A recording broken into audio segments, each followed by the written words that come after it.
Hey everyone, and welcome to This Explainer. Today, we are setting the stage for a fascinating, and frankly, an absolutely essential deep dive into the macroeconomic ripples of AI replacing human jobs. I mean, if you've been reading the headlines or actively braving the job market recently, you know there is a massive shift happening right beneath our feet. We're going to unpack exactly what the data tells us about where the workforce is heading and, more importantly, how you can position yourself to survive it. To really understand where we are, we have to look at how things are changing on the ground. Take a look at this quote. Now, this isn't from some dystopian sci-fi script. This was a cold, automated 6 a.m. termination email sent to staff all across the globe. What's truly sobering about this is the human element that just completely gets lost in the algorithm. Our source material notes that even a deeply loyal, 20-year employee who was actively battling cancer woke up to this exact automated message. And that single automated email, it was the end of the road for a staggering 30,000 jobs. That's the number of roles eliminated by the tech giant Oracle, with reports citing the move was largely to free up capital to fund new AI data centers. This right here is our ground zero. It's really the starkest example of a company explicitly trading human headcount for machine learning capabilities. Okay, let's dive into this. Section 1. The Oracle Warning and the massive cultural shift it represents. Basically, we're seeing the invisible contract between employer and employee completely shatter. We used to operate under this old social contract, right? You showed company loyalty, you got human-led HR onboarding, and you were given stepping stone jobs to help you grow. But the new reality we're facing? It's automated 6 a.m. mass firings. It's AI applicant tracking systems and these opaque algorithms filtering you out of the system before a human being ever even glances at your name. Because of this shift, the modern job hunt has become, well, undeniably terrifying. To actually secure an offer today, data from LifeShack indicates job seekers are submitting an average of over 100 applications. And even when you put in all that effort, 48% of job seekers reported being entirely ghosted by employers last year. Applying for work has completely morphed from a human evaluation of your talents into this exhausting exercise in keyword optimization. You're just desperately trying to game a machine so your resume isn't instantly rejected by another machine. Which brings us to our next major ripple effect. Section 2. The entry-level erosion. Now, this isn't just speculation. At the recent Davos Forum, top AI executives made this incredibly bold prediction. Half of junior white-collar jobs will disappear within the next 1 to 5 years.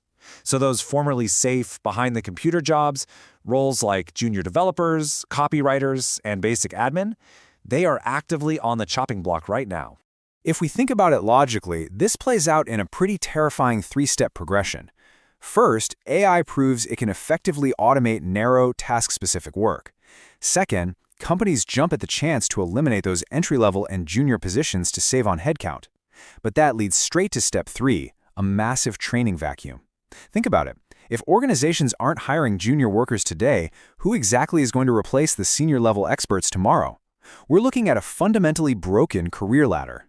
And that perfectly sets up Section 3, the myth of reskilling. You know that classic advice, just learn to code? Well, to understand why simple reskilling isn't exactly a magic bullet anymore, we have to look back at degree inflation. A Harvard Business School report showed how the demand for a 4-year college degree artificially surged for middle-skilled jobs that literally never required one before. The job market was already deeply inefficient, creating unnecessary hoops for applicants to jump through well before AI arrived to add yet another impossible barrier to entry. So, the tactics absolutely have to change. That outdated advice to learn to code is totally obsolete because Silicon Valley is literally building self-improving coding machines. Relying purely on job boards, that leaves you entirely at the mercy of AI resume filters. And turning to gig work apps, those are now plagued by opaque algorithms managing your pay without any human oversight. In this AI era, the winning tactics involve developing critical soft skills, really leveraging in-person networking, and actively cultivating genuine human connections. Now, if you're feeling a deep sense of economic anxiety right now, trust me, your feelings are entirely validated by the data. The system was incredibly fragile long before the AI revolution even began. Just look at this timeline. Real wages today are matching stagnant lows not seen since the 1950s. The federal minimum wage hasn't been increased since 2009. By 2019, the cost of living was surging out of control, and now, here in 2024, we've dropped AI mass layoffs right on top of a workforce that is already stretched to the absolute breaking point. And this brilliantly illustrates the exact breaking point. When you compare these metrics between 2019 and 2024, median income grew by 22%, but median home prices, they surged by nearly 50%. This starkly visualizes the massive, frankly terrifying disconnect between what Americans are able to earn and what it fundamentally costs to survive. AI isn't the root cause of this wealth gap, but it's for sure acting as a massive accelerant. This forces us to zoom way out. Let's look at Section 4, the macroeconomic paradox. Check out this data from Moody's Analytics for the second quarter of 2024. The top 10% of earners accounted for 49.2% of U.S. consumer spending. That is almost half. That means the top 10%, which is often made up of the exact white-collar tech and finance workers currently in AI's crosshairs, are almost entirely propping up the consumer economy, while the remaining 90% account for the rest. So here is the absolute kicker. What happens to the broader economy when those specific, wealth-generating jobs are targeted by AI to boost corporate capital? Data from Goldman Sachs shows AI is causing a net cut of about 16,000 jobs a month in the U.S. Furthermore, workers displaced by automation take a full month longer to find new jobs, and when they finally do, they suffer real earning losses of 3%. This creates a terrifying down-funnel impact. If the top 10% stop spending, that economic pain trickles down to literally everyone else. Okay. Deep breath.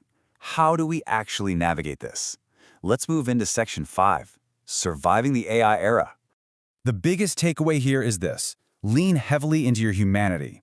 The fields and skills most resistant to AI are those requiring a profound human touch. Roles in sales, consulting, education, therapy, and healthcare are currently insulated. And on top of that, skills like creative problem-solving, emotional intelligence, team building, and public speaking are practically impossible for a machine to authentically replicate. These are the specific traits you have got to cultivate. However, let's be real for a second. We've got to remain clear-eyed about the bigger picture here. You cannot simply resume polish your way out of a macroeconomic crisis. The source material argues that surviving this era requires significant structural policy shifts.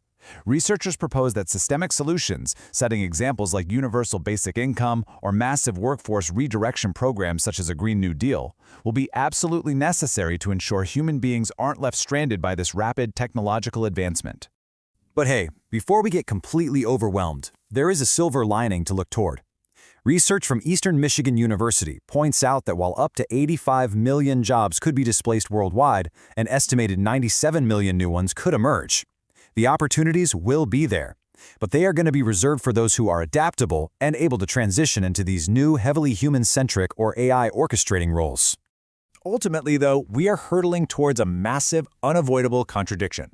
If companies utilize AI to systematically eliminate their workers all in the name of efficiency and capital, it leaves us with one glaring final paradox to consider. If AI eliminates the workers, who is left to buy the products? So what does this all mean for the future? Think about that, and I'll catch you on the next explainer.